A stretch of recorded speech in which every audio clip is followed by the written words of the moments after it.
Hi, I'm Emilee Stively. Thank you for taking just a few minutes to watch my final reflection video.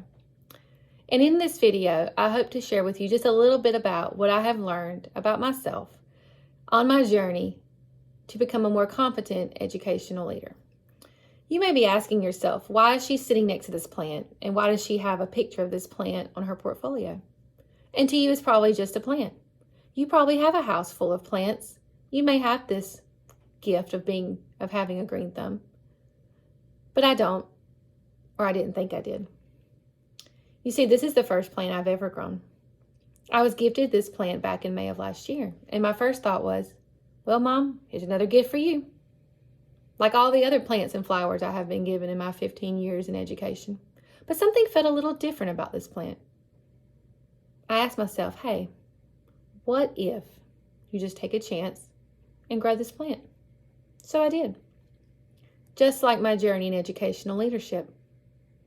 Back in 2019, when I first learned about the Tier 1 certification program, I was interested in doing it along with my colleague across the hall. But life happens. I had a child, COVID hit, changed grade levels, accepted a new position here at my school. But something inside of me didn't let go of that dream of getting my Tier 1 certification. So in spring of 2023, I told myself, this is the time. I am going to step outside my comfort zone, go back to school after 10 years, and I'm going to do this for myself. And I did. So in August, when school started, when college work started, I jumped 100% in, like I always do.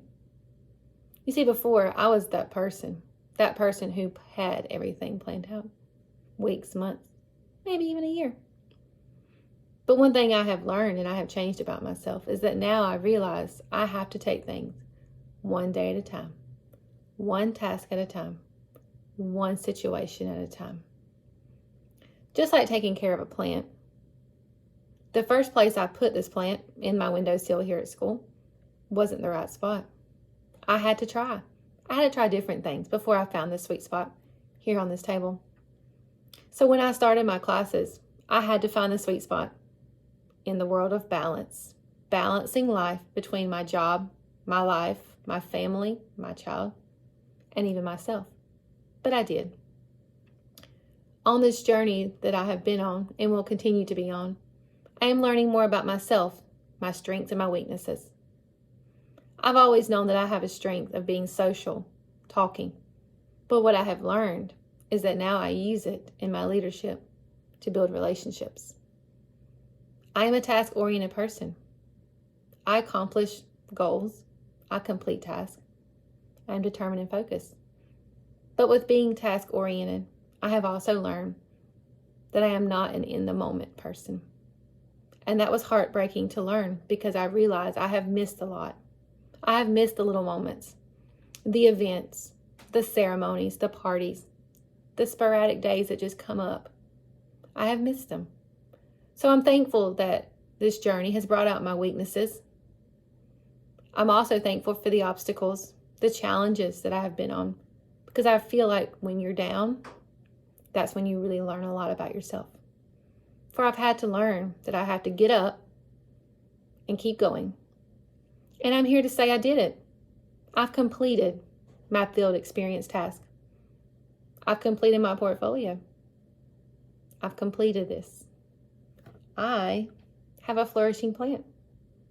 I have flourished as a leader much more than I thought I did years ago.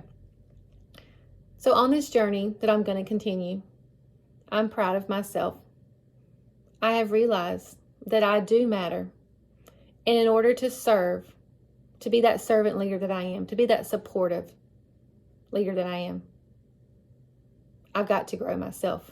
I cannot just stay a seed or a little tiny plant. I've got to grow and flourish. Because at the end of the day, I matter. And I matter because the teachers at our school matter. But most importantly, the children in those halls, those classrooms, they matter. And those children, they are the reason for what I do.